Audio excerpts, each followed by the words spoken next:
Shwain enga thatu zungzung te in zawain chi baivek ule Sinfo studio tangin ritaren thlei kani a zaina hian program ngai nom tak tak kan ngai thlau don ni kan program ma saber tan zai pol zai kan ngai thla anga kor tha ka ushin zai pol ten kandal pa I suwa khovela len lai khan ti hla an rem ilongai thlang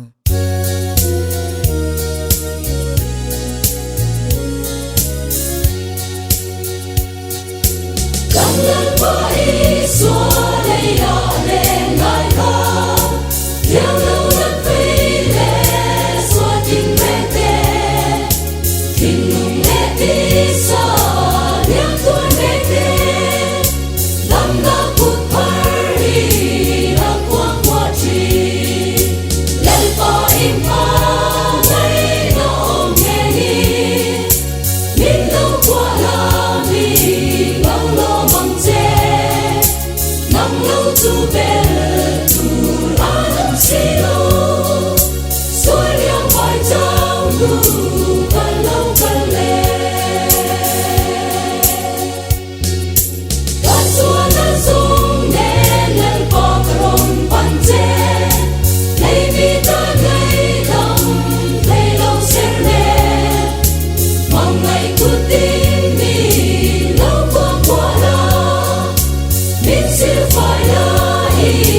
ti sen mu chuan len pa im ma mai lo om ne ni min lo kwa la mi long lo mang che nang lo tu be tu ra nam si lo suai liang mai chao lu kan lo kan le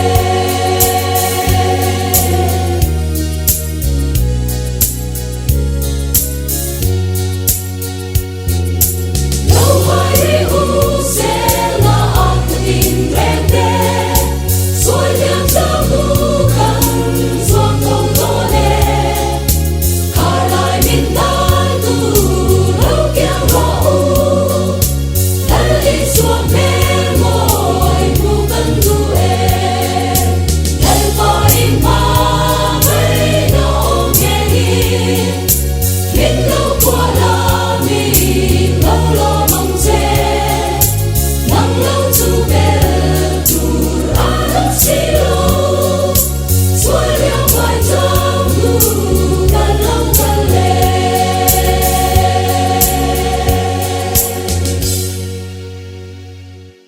tun aswan mal zai kan ngai thla anga Belinda El Sailowin kalo ho ti hla moi taka asak ilongai thlang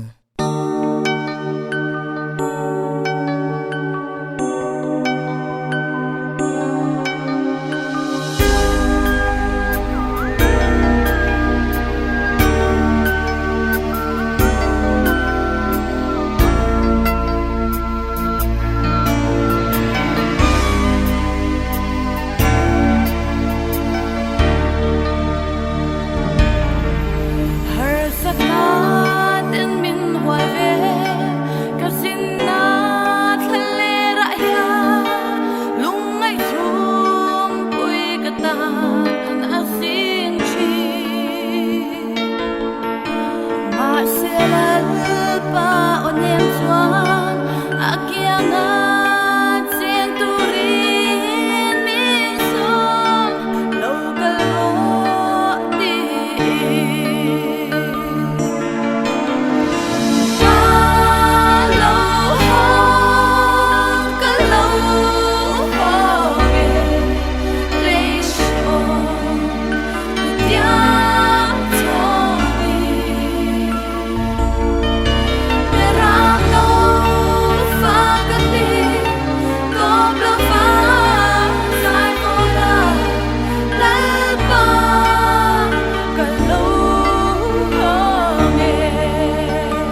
soi kan ngai thave thunga reverend zo than sangan lung oina ti thupui manga pathian tu cha soi lo ngai thlang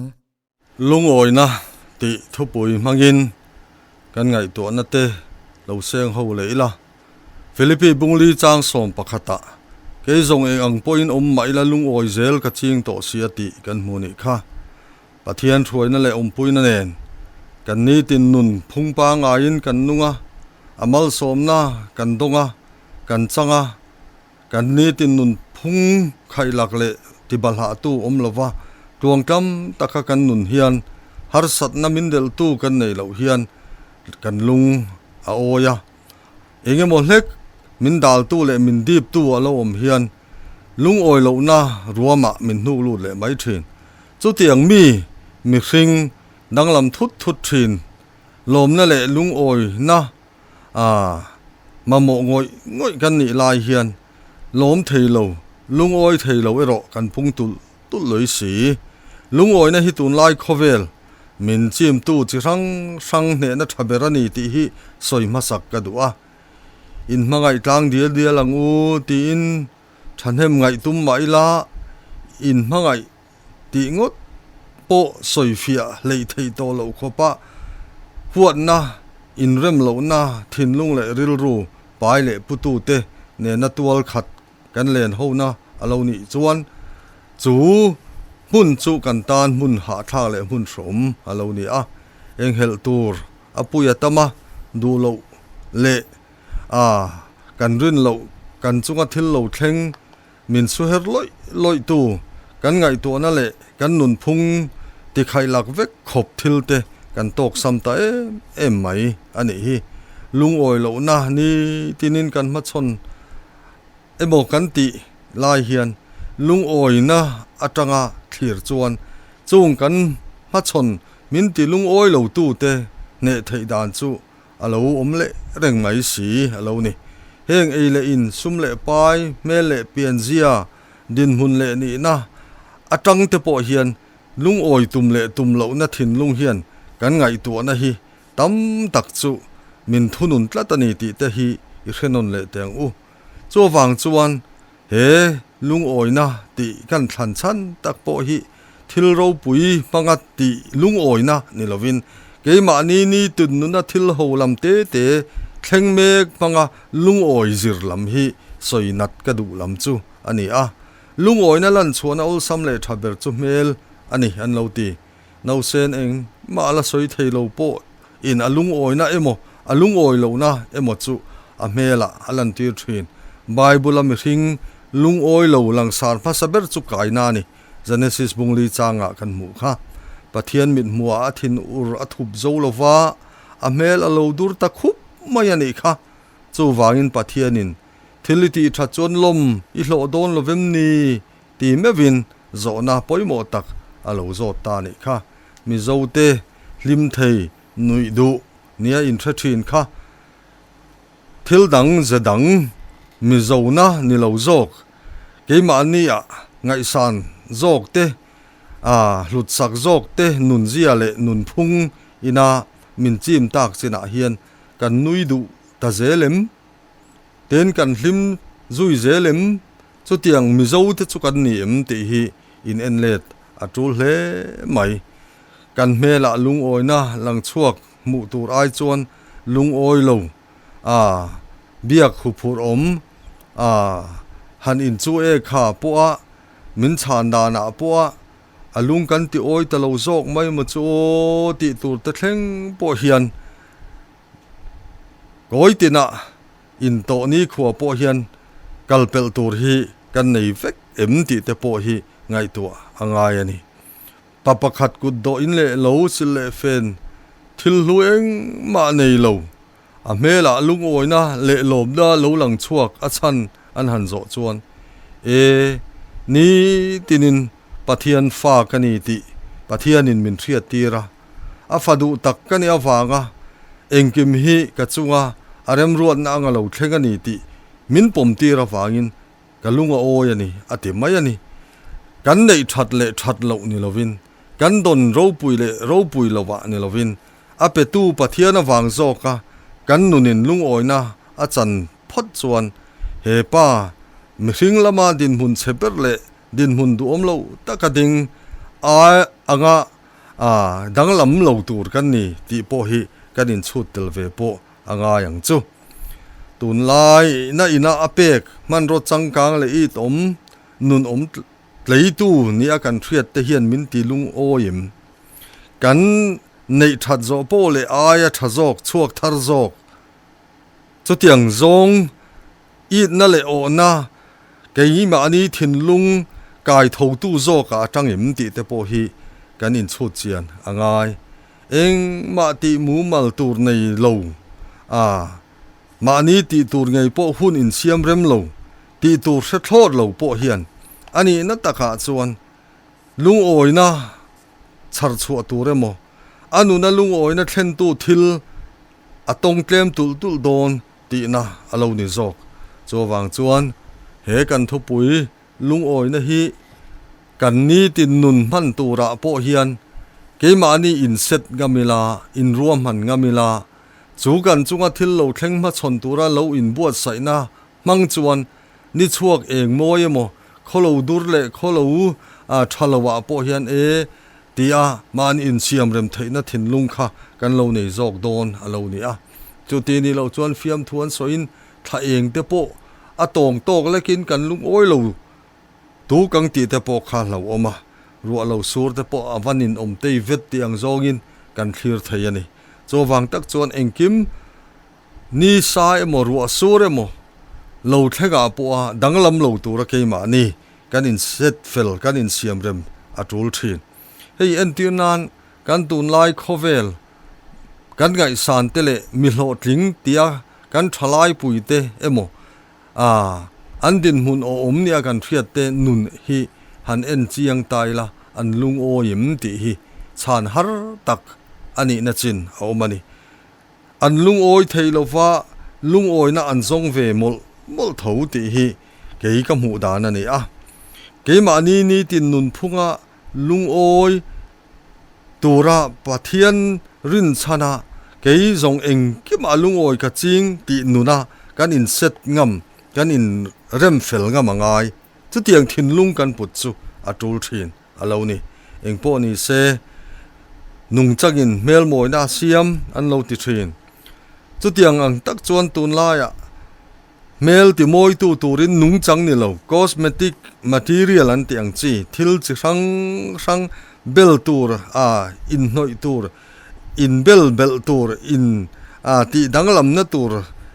ban pha ka hian ron in chop khom taru roi maya chung hmang kan han in chei danglam po hian ani le dar thlang kan in an hian chung awanga lung oi na chu keima ni thin lung chungril tak taka aron thlenem hun ege mo bi ka ta na min ti lung oi tu a chon an tang thei ani amaro chu kan lak thak le rualin kan phi fai le rualin kan ni na pa ngai hi alo lang chuak le tho thin kan tun lai khovela kan ngai tu chian ngai tak chu kan ni na pho chua le pholan na kan profile picture tu ra te po hian chei moi ti danglam khoi danglam ani lo chuan ngai thatlat lo ril ru ngai ngam san lo ti moi phot thang zok ti danglam phot du thu sa ma nei zok thin lung le ril ru po kan tam sot le mai amaro chu heng zong te po hi mi te na kan in mu na le kan in thria na tura kan mai tlang mi te na min chin chian tu le min thriat na tura tan man rot lak le tling ani si lo chowang tak chuan kan ni na pathian ni na min pek le min siam za na te hlut na te du na te hi pom ngamila ani anga pungam tur zoka za pui lo tur zok kan ni te po hi ke ma ni thin lung ril ru in siam dan tur ani zo khang chu mi pa in tun la ya sud kan han hathar le kan in ti mu le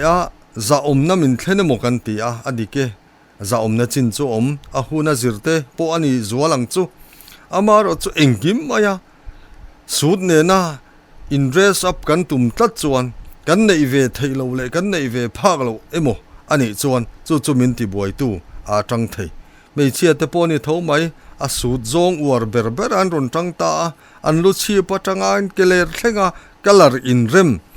in mil an in belemo angai ta an sam tron na ne lama rong dang bi kemo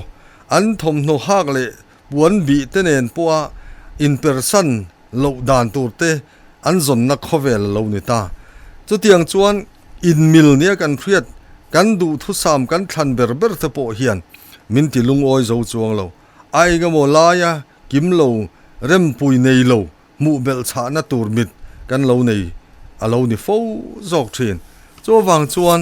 lung oi na kan han ti hi ril ru lam ina it te ten chak kan han ti ang chi kan nei nga lu tuk na hi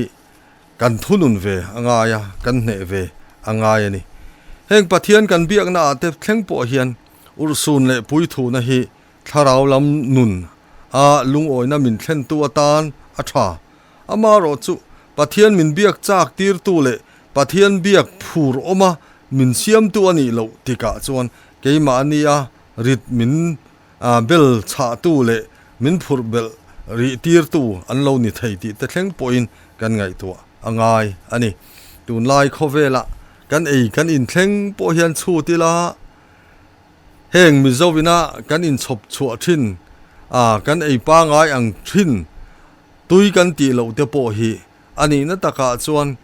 minga wang te po hin a lo ni lek theim tin a song bol da ne mo ani phung khoi dang lam dana keima ani ril ruwa lung oina zok in hatin atuina ate sahi kan define kan sang mai ani emti te po hi fiam thuan soi ang de ulakin vai mi chu popcorn ani atui ta sot ten chu tiang zelin puak zo ani aya kan pu ani aya popcorn minga putta ka wanga tuita te ani angim anti ang chi te tin alu kan han ti ang chi te po ani na taka chuan a chip zong emo a crack zong a mingan han pu pe kan han vu ta ka wanga nuam ta sot te alo ni em chu ti ni chuan lung oina siam tu lian ber chu kan thin lung le kan ril ru kan suang to na kan ngai to na ni ti ati chiang ani chowang tak chuan ho in chu chiang teng u eng mangin nge kan lung oi eng hian nge lung oi na keima ani a ron thlen kan in bela moi kan ti ve em te po hi mi ten a class lo an tia wanga moi ta lo sota hre thin kan ni em kan in me a kan moi pu ya ni chuan chu jok chu kan lung oi na tur ani mai don lom niang aman to wang ni lovin kan in rem kan in me ha kanom wang kan in bel na ko nga har sat na min pe tu ani lo wang tiang zong te po in ke ma ni in siam rem na tur tam ta ka om thei mi te in hat mai tur ni lovin ke ma ni lung oi na nei tu zok lung oi na min thlen thei tu zok hi ngai toila tren khat ten ngai zong nei te thleng po in lung oi na nan manga tren khat ten ngai zong awanga lung oi lo na ten nei pha kha khatiang khan ngai zong theu po hi lung oi na thlen tu ni rualin lung oi lo na thlen tu atang theya kan nun in siam rem zel na zok flexibility and te tun lai khovela chon chu zok chu kan momo achu anita eng tiang point om maila tia tir kovina adin mun pathian ne na asiam rema a in so nge na manga a thlir dana te adon son dana te lung oi puina na a chantir ta zel ang hian ke ni ngei po kan tun lai hun tong me ka engkim mai kan ni tin hun man ma chon na po hian alung oi zonga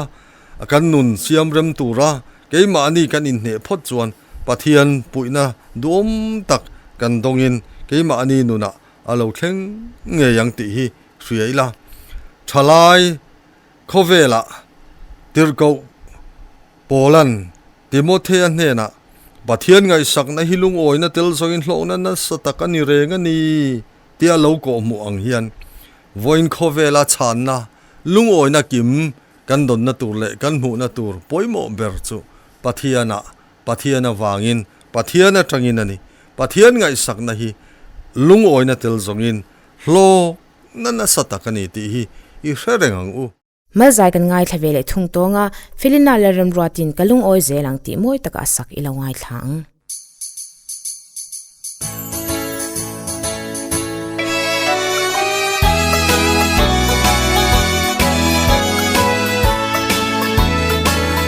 kalung oi zelang heta kaom chungi katsen natlomi maila tu ko pui moya lang sa dilena sum che thei ngai lo ka clear zo ka lang tho pheng ba chua ong na in muam ka nei chu ram en moya kan suai ngai lo va chu kun kan khen suai kan fa ko le to lo va rang ka chat to no a kan le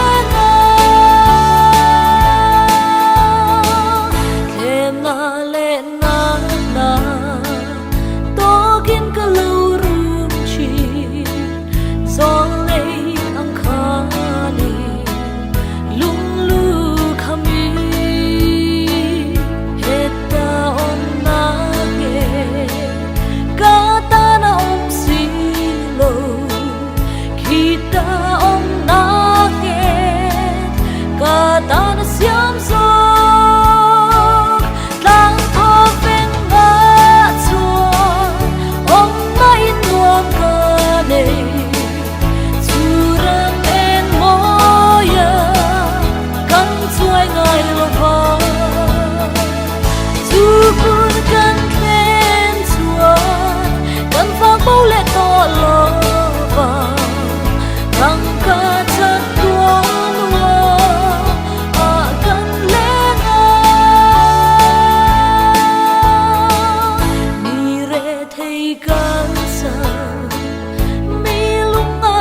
chu pang se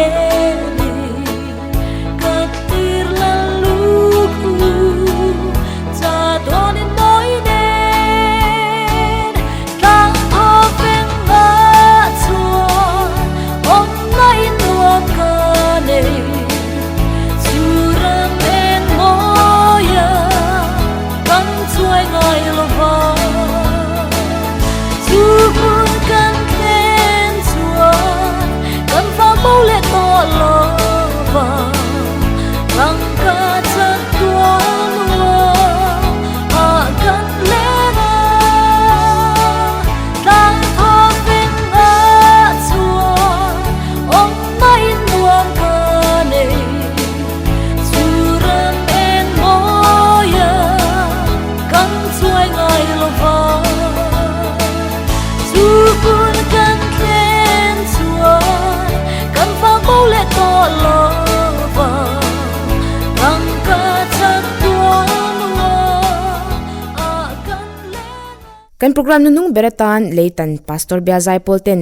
mupui angko shanti hla anrem kan ngai thla anga kan program mi longai thak sak tu zong zong de chunga lom thu kan soya kale zir top zandar sari le chen ver mi longai thak sak le theu don nia izava in mang tha ole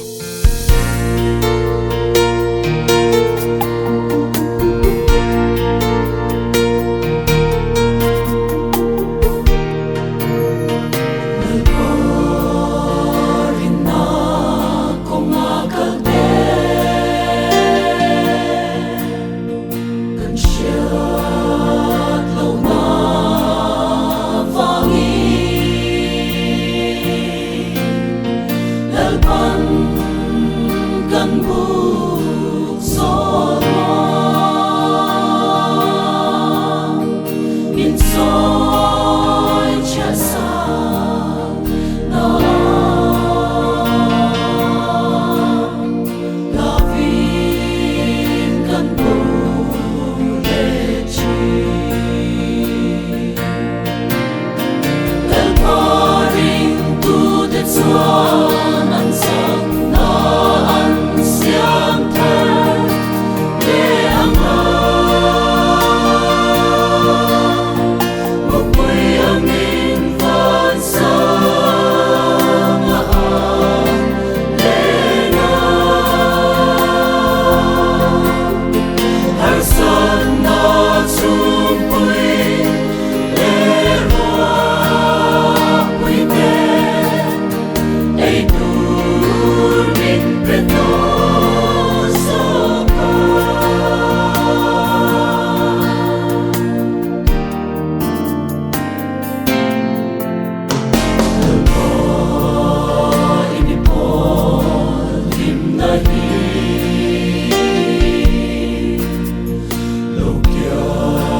chu